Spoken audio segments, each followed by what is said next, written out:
Dobrý deň, vítam vás pri sledovaní relácie s pivničkou za vínom. Dnes sa zameriame na vinárskú oblasť, ktorá v posledných rokoch výrazne popracovala na svojej propagácii, napríklad vlastným festivalom, ale hlavne skvelými vínami, ktoré chcú prezentovať Slovensko aj vo svete.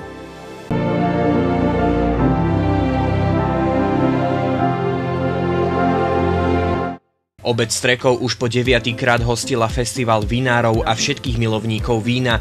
V prostredí strekovských vinohradov a vinných pivníc sa predstavilo viac ako 60 vinárov zo 6 krajín s takmer 500 druhmi vína. Strekov ako vinohradnícky oblasť patríme do Južnoslovenskej, je to 300 hektárov vinohradov, vyše 180 pivníc a keď Strekov, tak ja si myslím, že gro, teda nejakých 95% vinárov robí svoje moky, svoje vína tak, ako veľa kedy robili, teda autentické vína vyrábajú miestni prírodné vína.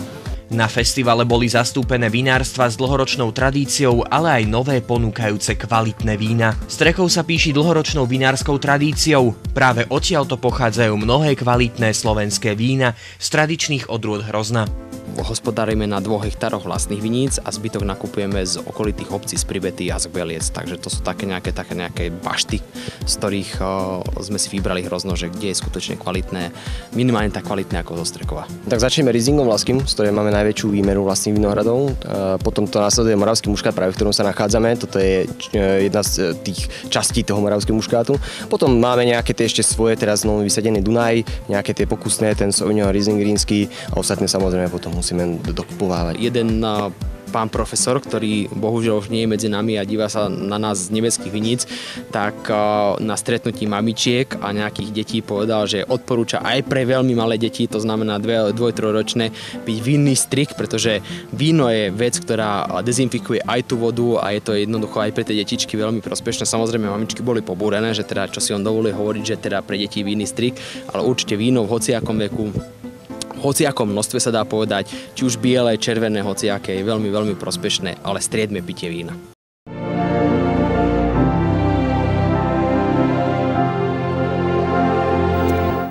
Dnes nám do štúdia prijali pozvanie dvaja mladí chalani. Pochádzajú zo Strekova a volajú sa Lukáš a Matúš Bertovci.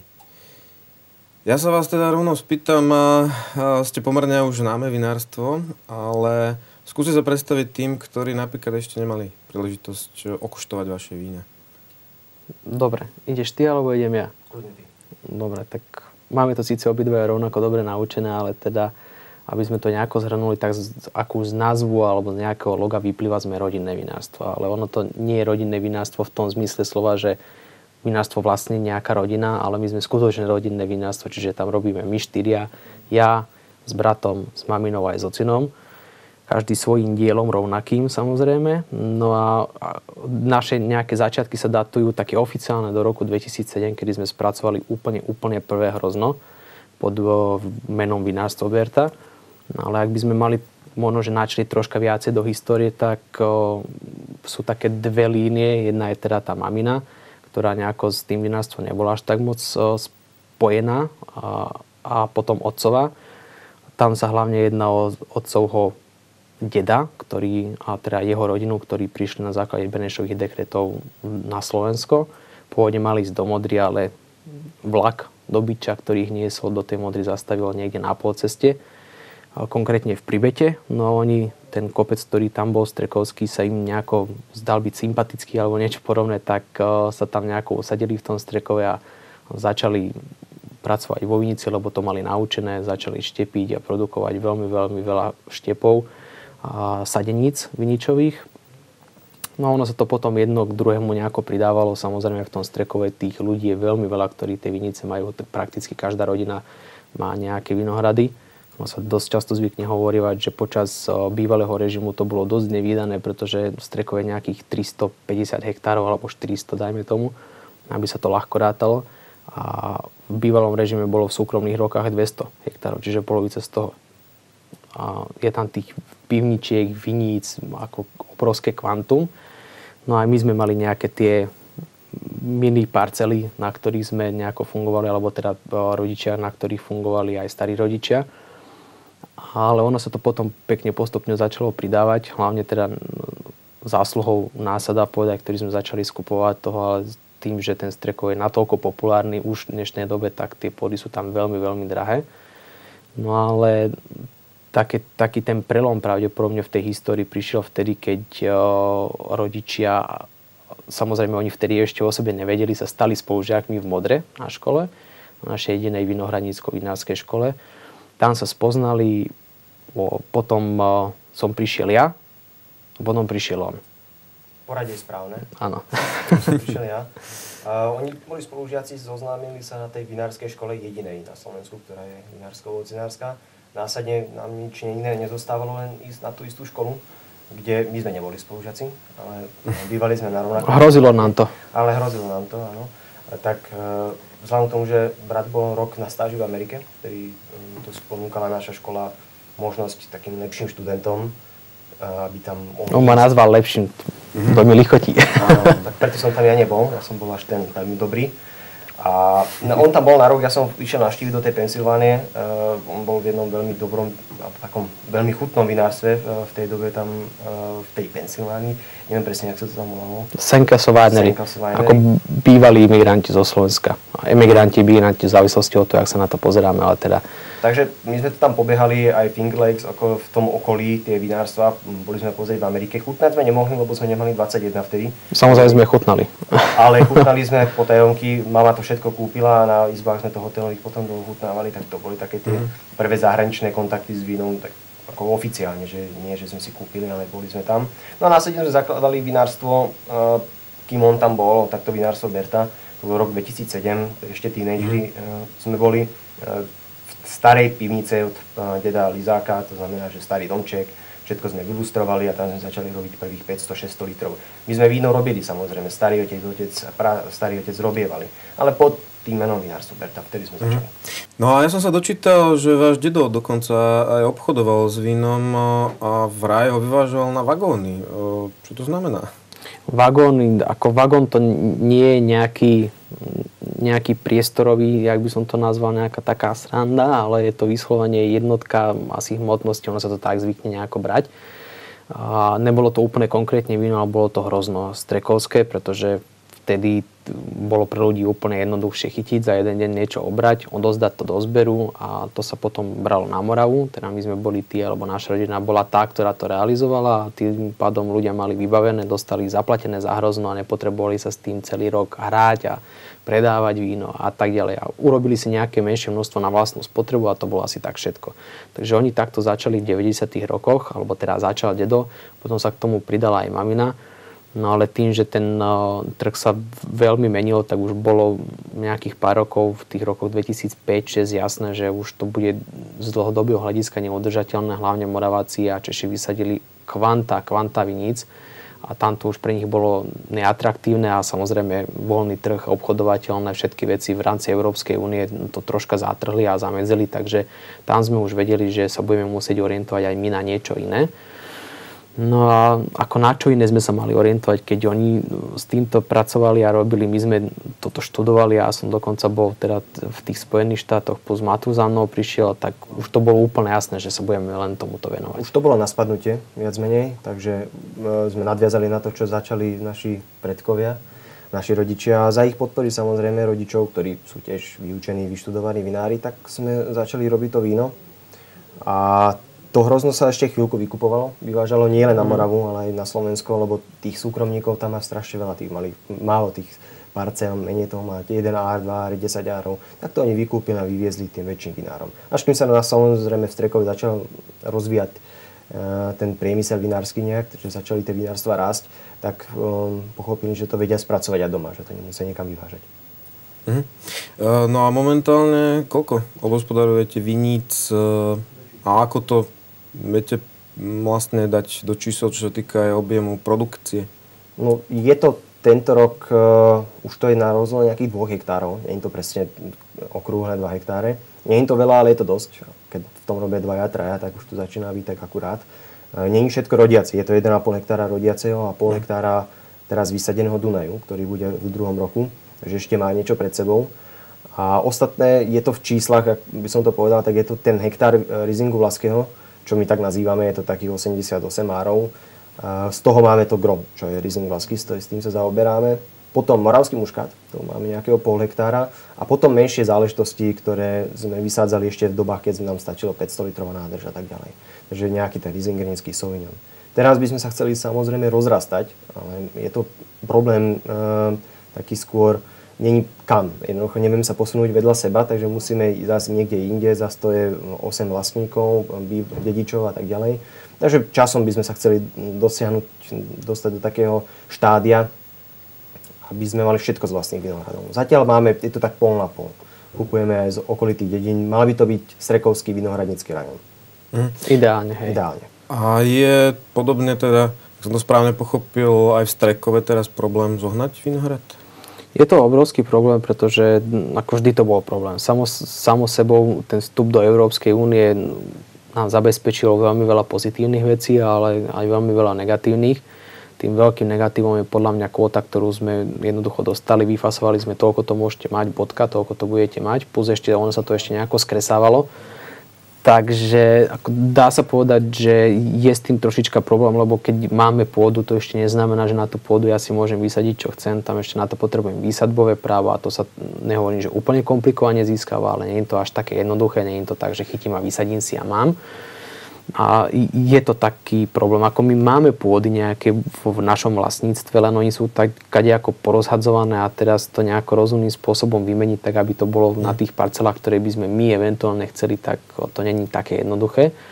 A zase na druhej strane máme veľmi dobrých, kvalitných a stabilných dodávateľov z Gbeliec a z Pribety. Odtiaľ nakupujeme, aby sme mali aj nejakú variabilitu v tých rôznych terovároch alebo tých lokalitách daných, tak aby sme dokázali poskytnúť tým zákazníkom aj niečo zaujímavé. Ale to, na čo sa my budeme sústrediť a fakt veľmi orientovať v Strekove, tak to bude ten hlavne Riesling Vlastský. A teraz sa chystáme v kooperácii vysadiť pravdepodobne hektár, možno že hektár a pol viníc, kde sa ešte bude rozhodovať a zasadne komisia v zložení profesor Kraus, náš najznámejší geológ, ktorý sa veľmi zaoberá samozrejme aj vínom a potom inžinier Korpáš plus my. A budeme sa snažiť nejako dohodnúť, že tá daná parcela, tie dané parcely, ktoré tam sú, alebo tie dané plochy, čo sa tam oplatí, na čo je to vhodné, tak aby sme sa niekde posunuli, aby to nebolo také, že teraz je na trhu žiadaná pálava. Ale vôbec sa neštítime tomu, keby to bolo znova Riesling Vlastský. Ďalší hektár bez problémov. Mali by dve parcely, dva rozdielne teruária. No, ten Riesling Vlastský je naozaj veľmi typickou už odrodou práve pre túto vašu oblasť, Strekovskú. Ale poďme teda aj rovno k vínam, čo určite zaujíma našich divákov. Teda na aké odrody ďalšie sa teda sústreďujete, s akými typmi vín sa u vás môžu stretnúť a prípadne aká je tá vaša filozofia, čo sa týka výroby vína. Pretože som sa aj dočítal, že používate, aj videl som na obrázkoch moderné technológie. Takže poďme k tým vínam. Dobre. No, čo sa týka spracovania alebo tej technologickej časti, tak my sme žiadne koleso nevymysleli, to už urobili za nás. My používame to, čo používali dávno pred nami dedovia, ešte ich pradedovia, len sú to modernejšie veci. My robíme tradične, normálne všetko spravíme tak ako doteraz, len namiesto kýblovania máme čerpadlá, namiesto ručného prešovania, to robí za nás veľký, pneumatický a tak ďalej. Takže namiesto chladenia, aby sme to pichli pod zem do pivnice, tak máme chladenie regulované, ktoré si vieme nastaviť. To stále ten istý princíp, len moderne. To je, čo sa týka toho spracovania. A teda, ktoré odrody? Odrody. My sme začali úplne, taká tá prvá výsadba, ktorú sme mali, to bol muškát moravský. Hej, rok 2004-2005, čo vysadíme? Muškát moravský skoro dozrie, odozdáme ho do zberu a budeme mať vymalované, človek sa nepotrebuje s ním nejako zapodívať. Len tým, že sme začali už spracovávať nejaké hrozno a tým, že ten muškát moravský robíme veľmi, veľmi dlho, tak sme sa s ním naučili podľa môjho názoru veľmi dobre robiť. A skutočne už poznáme tie jednotlivé odtienie, tie jednotlivé klony, ktoré máme vysadené vo vlastných viniciach. Potom tam máme Riesling Vlastský, ktorý je tou nosnou odrodou, na ktorej chceme aj stavať. No a máme vysadený ešte Dunaj a potom, ako Matúš spomenul, už máme takú nejakú pokusnú parcelu, kde máme Riesling Grínsky, máme Sauvignon a z toho vyplýva aj to, že to sú tie odrody, ktoré zvykneme dokupovávať. To znamená, že v každej jednej každom jednom víne je aj časť naša. I keď veľmi malá, ale je.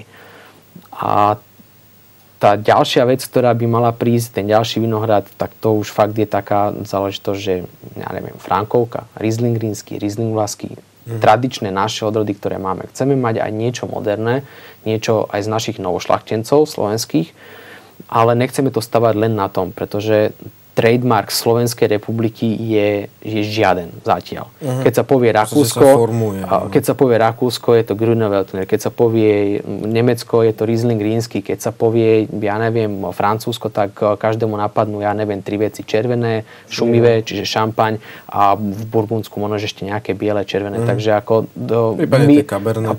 prípadne takéto, alebo hlavne kuvečka. Takže ako my nemáme zatiaľ ešte nič a z dlhodobého historického hľadiska je Veltlinské zelené Riesling vlastky, to sú tie odrody, ktoré sú u nás dlhodobo už zakorenené, a nie len doslova, ale teda aj tak pomyselne.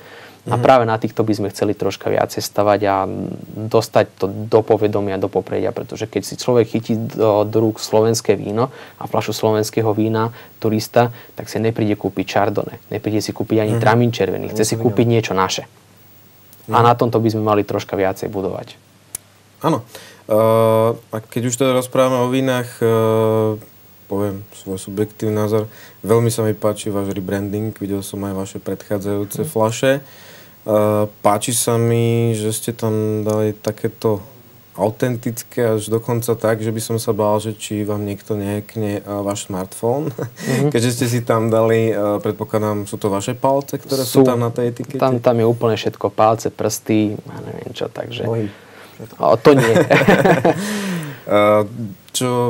Čo vás to napadlo, že použiť, mali ste nejaký, bol to váš nápad, alebo to bol nápad z nejakej inej dielne? Tu sa musíme pochváliť, že to nebol náš nápad. Že toto nebol náš nápad, tým pádom vlastne odpadá nejaká tá zaťaženosť toho vinára, že chce tam viničový list alebo niečo podobné. Boli to ľudia, ktorí nerobili nikdy s vinárstvom, vlastne to bol ich prvá vec, čo sa týka vína a vinohradov. A oni prišli s viacerými konceptami, 2 tu sú aj dneska v štúdiu, jeden z nich, ten hlavný, by som povedal, sú ten otlačkový, vyskladaný s otlačkou. Sú to naše 2 otlačky, palce, B ako Berta, B ako bratia. Je to tam veľmi jasne vidieť. A celá etiketa je vyskladaná z našich otlačkov, takzvaný ten ľudský dotyk, human touch, že tá fľaša prejde cez naše ruky a je to hrozno všetko, my tam odovzdáme absolútne všetko. A nebojíme sa podpísať pod tú fľašu inak ako perom, lebo každý má jedinečný podpis v tom otlačku a je nefalšovateľný tým pádom. Áno. Čiže už len chýba trochu tej krvi na tej etikete vašej. Možno, že časom príde aj to, uvidíme, že ako to celé vznikne. Na niektorých fľašách možno, že aj je. Keď fľašujete. Áno, napríklad. OK, a keď už rozprávame teda o fľašiach, a tiež som sa o vás dočítal, že patríte, alebo ste už zaradení do tzv. Cork Free Zone. Čo to znamená? Je to možno, že také pomyselné pomenovanie. Ono to celé vzniklo v roku 2001, a hlavne na Novom Zélande. Ten úplne prvý, ako takto, prvým veľkým vinárstvom na Novom Zélande, ktoré prešlo absolútne len na šrobovacie uzávery, bola Vila Maria. Je to 4., 5., 3. závislosti od toho, aký rok ani nie, že najoslavovanejší a najrešpektovanejší brand na svete, čo sa týka vinárstva. Takže je skutočne niečo výnimočné. A na tom Novom Zélande potom bolo veľmi veľa vinárstiev, ktoré sa k tomuto pričlenilo. A v Európe ich bolo doteraz aspoň dosť málo, pretože je problém s tým, že ľudia stále vnímajú víno, ktoré je uzatvorený šrobovacím uzáverom, alebo teda technicky zatec s krückepom, jak sa tomu vo svete hovorí, že to vnímajú ako víno, ktoré by nemalo dosahovať nejakej také normálnej kvality, čo je samo o sebe taká troška predpojatosť a je to možno, že aj taký pre nás obrovský skok do neznáma v rámci tých vôd marketingových, pretože je to dosť komplikované postaviť celý marketing, alebo teda growth marketingu na tom, že my sme prví, ktorí na Slovensku robíme, alebo teda sme Cork Free Zone na Slovensku, tak je to taký veľmi odvážny krok. Hlavne z ekonomického hľadiska, jak na to tí ľudia budú reagovať. Ale my sme si povedali, že áno, my chceme každému jednému zákazníkovi poskytnúť 100% kvalitu. Ona tá 100% kvalita je veľmi pomyselná záležitosť, že to sa nedá úplne vždy môže tam byť problém vo fľaši aj v tom uzáveri, takže nejaké promile tam môže nastať, že teda to nebude úplne 100%, ale práve tá kvalita alebo nekvalita tých korkových uzáverov nás primela k tomu, že áno, ideme robiť so šrobovacím uzáverom.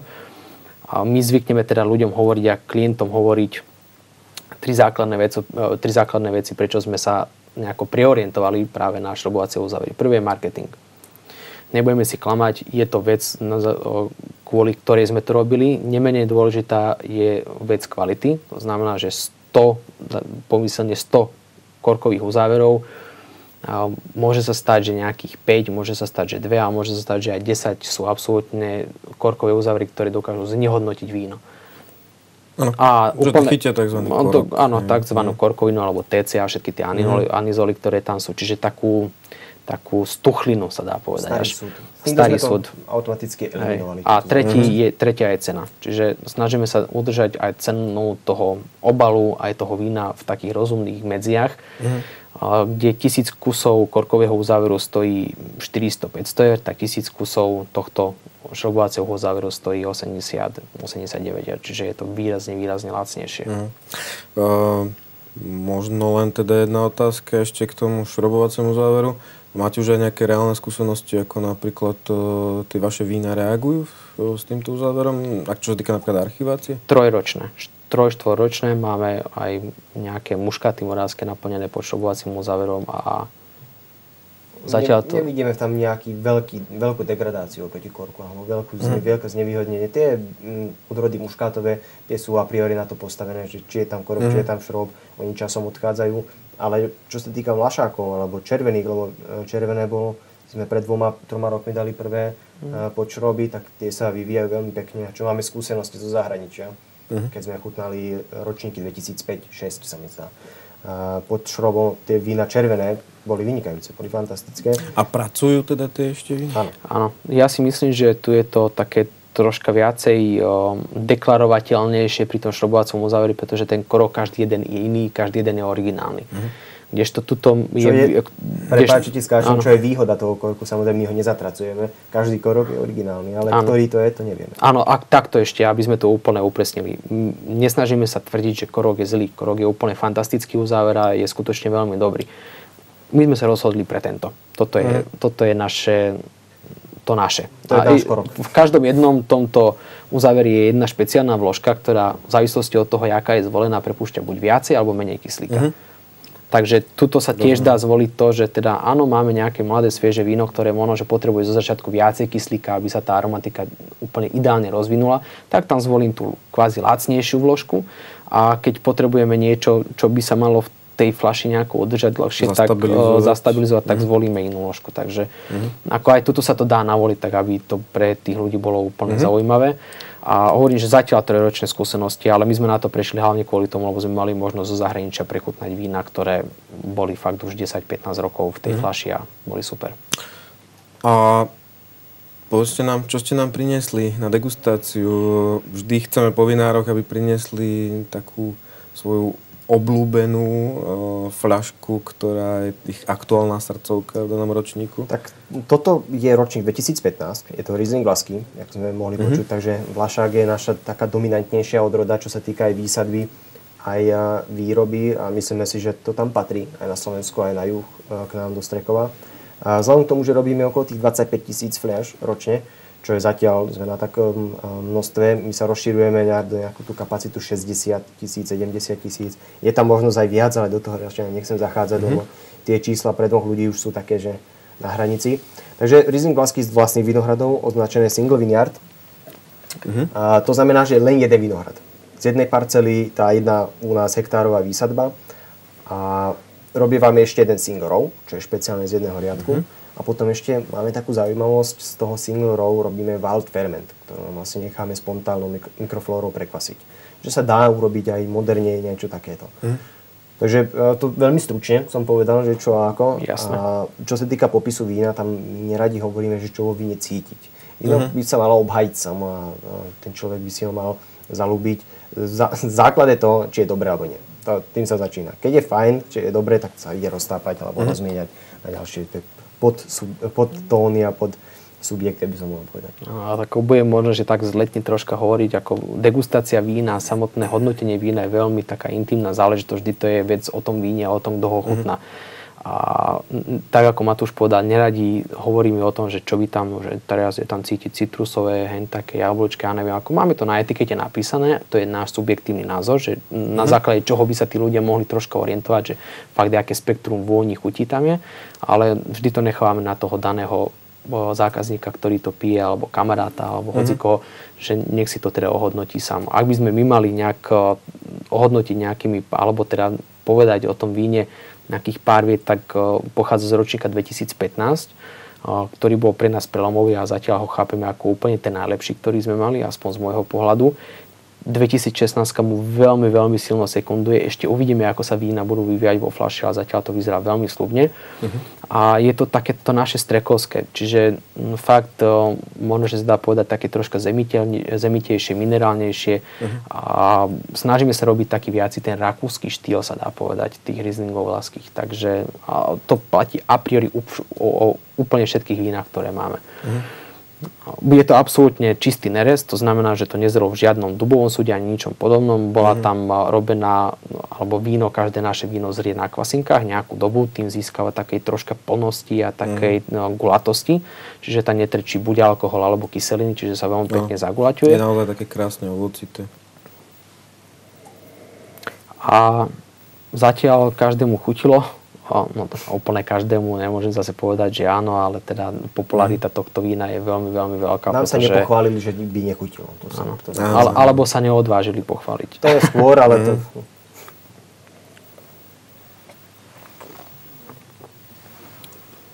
Takže tak. Toto je víno, ktoré by malo v tej fľaši fakt nejakú dobu vydržať.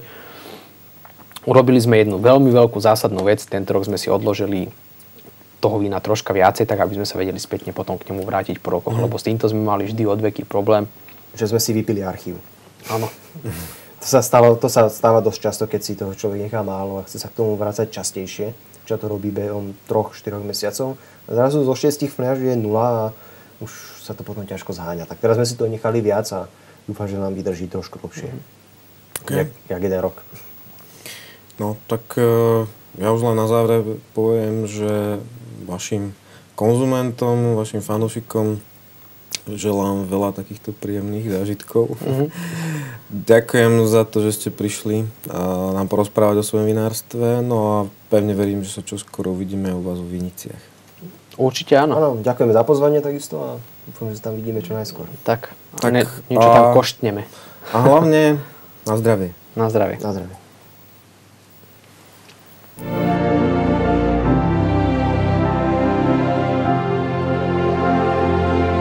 Reláciu s pivničkou za vínom nájdete aj na sociálnych sieťach. Sledujte náš Facebook, kde máme pre vás pripravenú súťaž. Viac už ale neprezradím. Pekný deň a dovidenia na budúce. A hlavne na zdravie.